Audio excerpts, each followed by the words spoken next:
అకాల వర్షానికి తడిసిన ప్రతి ధాన్యపు గింజను ప్రభుత్వం కొనుగోలు చేస్తుందని, ఎన్డీఏ కూటమి ప్రభుత్వం రైతన్నలకు అండగా ఉండి ఆదుకుంటుందని రాష్ట్ర కార్మిక శాఖ మంత్రి తండ్రి కూటమి పార్టీ సీనియర్ నాయకులు వాసంశెట్టి సత్యం రైతులకు భరోసా ఇచ్చారు.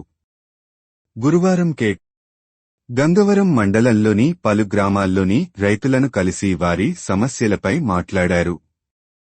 కూళ్ల గ్రామంలో రైతులతో అకాల వర్షంతో తడిసిన ధాన్యం విషయమై మాట్లాడుతూ, ప్రభుత్వం ప్రతి ధాన్యపు గింజను కొనుగోలు చేస్తుందని, రైతులు ఆందోళన చెందాల్సిన అవసరం లేదన్నారు.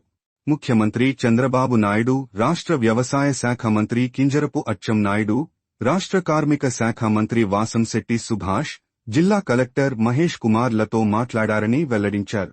తడిసిన ధాన్యాన్ని సైతం ప్రభుత్వ మద్దతు ధరకే కొనుగోలు చేసి అన్నదాతకు అండగా ఉంటుందన్నారు. ఇప్పటికే వ్యవసాయ శాఖ అధికారులు రైతులకు పూర్తి స్థాయిలో అందుబాటులో ఉండి సహకరిస్తున్నారన్నారు. ధాన్యం కొనుగోలు కేంద్రాల ద్వారా తడిసిన ధాన్యం, తేమ ఉన్నా సరే ప్రభుత్వం కొనుగోలు చేస్తుందని, రైతాంగం ఎవరూ ఆందోళన చెందవద్దని రైతులకు ధైర్యం చెప్పారు. క్షేత్రస్థాయిలో ఏమైనా సమస్యలు ఉంటే రైతన్నలు తమ దృష్టికి, జిల్లా కలెక్టర్ దృష్టికి తీసుకొస్తే సమస్యలు పరిష్కరించేందుకు కృషి చేస్తామన్నారు.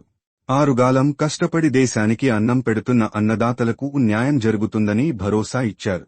ఈ కార్యక్రమంలో కూటమి నాయకులు, రైతులు ఉన్నారు.